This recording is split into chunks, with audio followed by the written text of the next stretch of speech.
Assalamualaikum warahmatullahi wabarakatuh. Halo teman-teman, bagaimana kabarnya? Ustazah harap teman-teman dalam keadaan sehat ya. Baik, sebelum kita memulai pembelajaran hari ini, kita membaca basmalah bersama-sama. Bismillahirrahmanirrahim. Kali ini kita akan mereview kembali materi PKN tentang persatuan dan kesatuan dalam kehidupan berbangsa dan bernegara, di mana kompetensi dasar kita yaitu memahami persatuan dan kesatuan dalam kehidupan berbangsa dan bernegara. Kemudian menyajikan hasil telaah persatuan dan kesatuan dalam kehidupan berbangsa dan bernegara. Tujuan pembelajaran kita tentang materi ini, ya, teman-teman dapat menyebutkan makna dari persatuan dan kesatuan bangsa dengan benar. Nah, sekarang kita bahas bersama-sama ya, teman-teman. Jadi, makna persatuan dan kesatuan bangsa, apa sih maknanya? Berasal dari kata satu yang berarti utuh dan tidak terpecah belah. Persatuan dan kesatuan bangsa berarti bersatunya seluruh rakyat yang terdiri dari beragam suku bangsa, budaya, dan agama.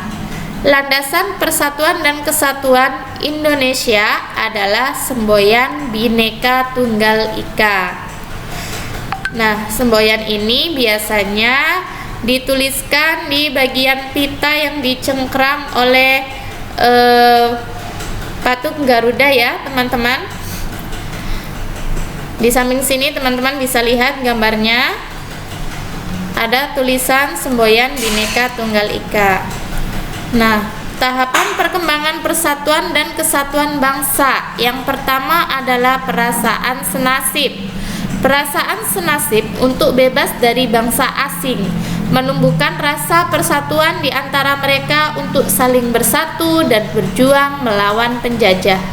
Yang kedua adalah kebangkitan nasional, ditandai dengan berdirinya Budi Utomo tanggal 20 Mei 1908 yang didirikan oleh Dr. Sutomo.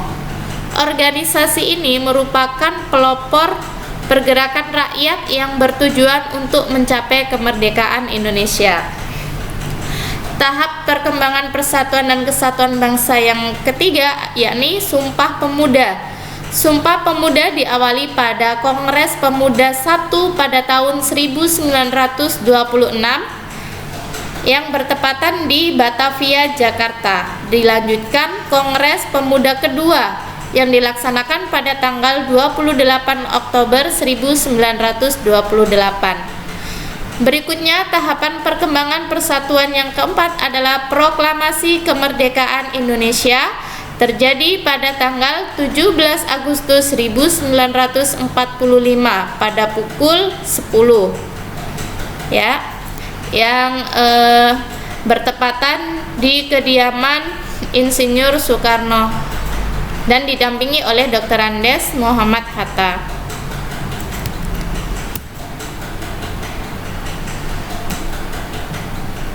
Sekarang penerapan nilai-nilai persatuan dan kesatuan. Ya, yang pertama diterapkan di lingkungan rumah atau keluarga, kemudian di lingkungan sekolah, lingkungan masyarakat, dan negara. Berikut adalah nilai persatuan di lingkungan rumah. Nah, di sini ada gambarnya teman-teman. Sedang apa ya keluarga itu pada gambar.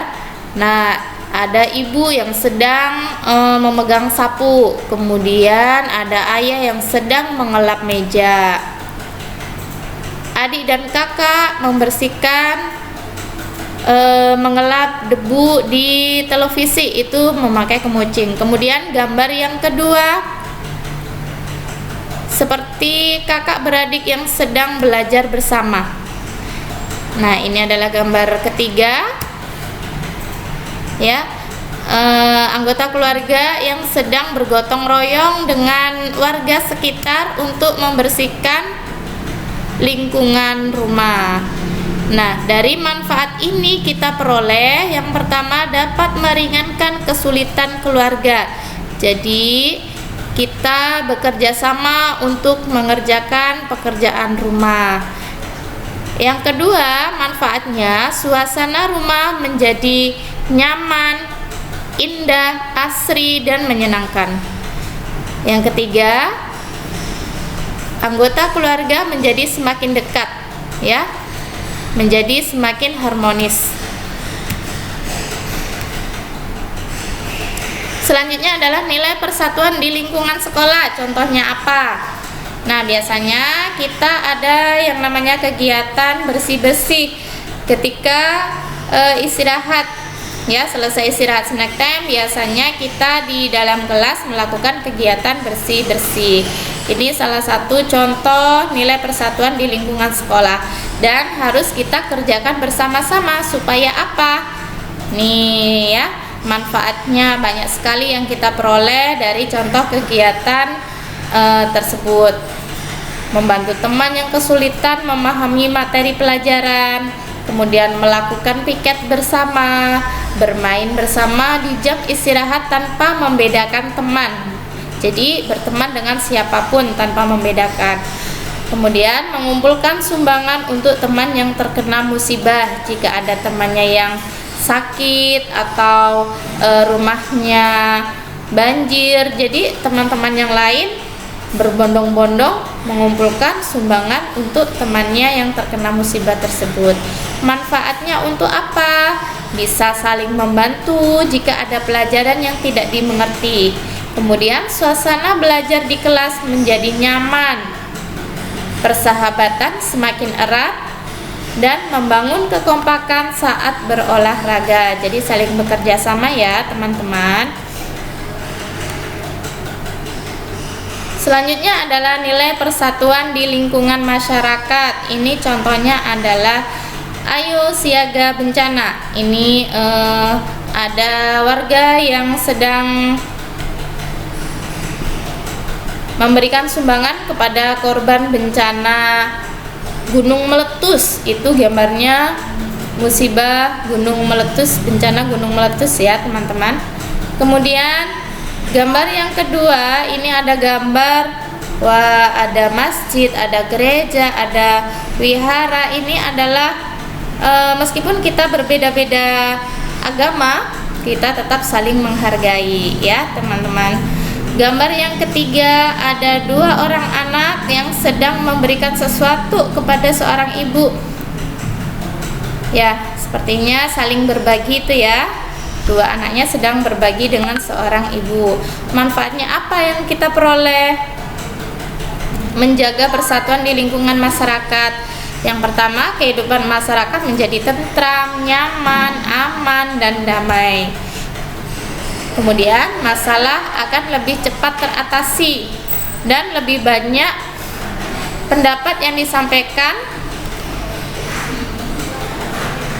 ketika bermusyawarah. Itu manfaatnya. Berikutnya, penerapan nilai persatuan dan kesatuan.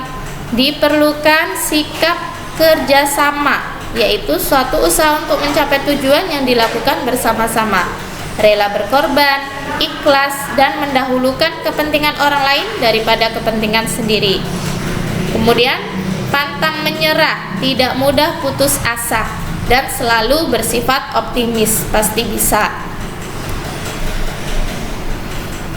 Nah, ini adalah contoh manfaat dari kerjasama. Pekerjaan akan cepat selesai, pekerjaan akan terasa ringan, dan memperkuat semangat persatuan.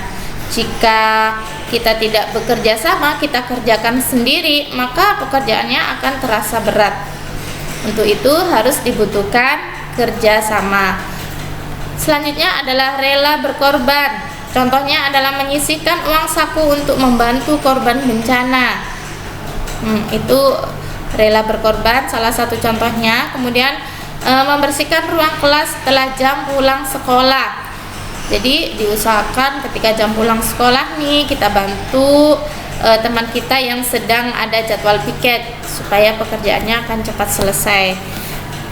Dan yang ketiga adalah mengurangi waktu bermain untuk belajar bersama teman, berkorban ya demi pelajaran. Jadi tidak digunakan untuk bermain waktunya. Contoh yang lain adalah pantang menyerah. Contohnya apa saja nih yang pantang menyerah? Giat belajar untuk mendapatkan nilai yang baik, memperbaiki diri jika memiliki kekurangan, dan menerima saran orang lain dengan hati yang terbuka, dan punya sikap peduli, yaitu menyadari bahwa orang lain mempunyai kebutuhan yang berbeda dengan kita.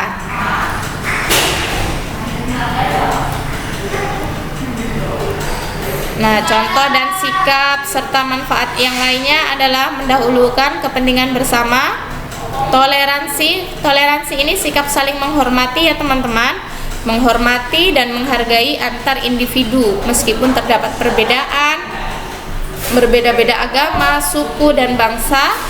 Toleransi merupakan sikap yang harus diterapkan dalam kehidupan sehari-hari.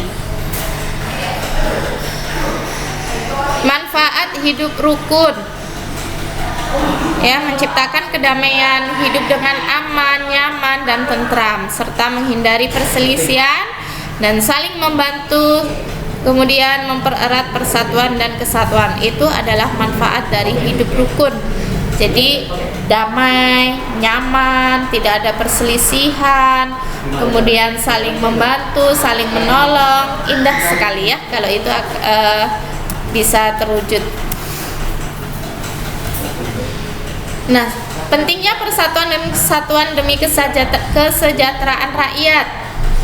Suatu bangsa akan menjadi lebih kuat jika bersatu dan tidak terpecah belah. Nah, baik teman-teman, cukup sekian penjelasan dari Ustazah tentang apa tadi materi kita, persatuan dan kesatuan dalam kehidupan berbangsa dan bernegara. Baik, terima kasih. Untuk kegiatan selanjutnya, teman-teman bisa merangkum atau mencatat kembali di buku tulis yang perlu dicatat. Teman-teman bisa menuliskannya di buku tulis.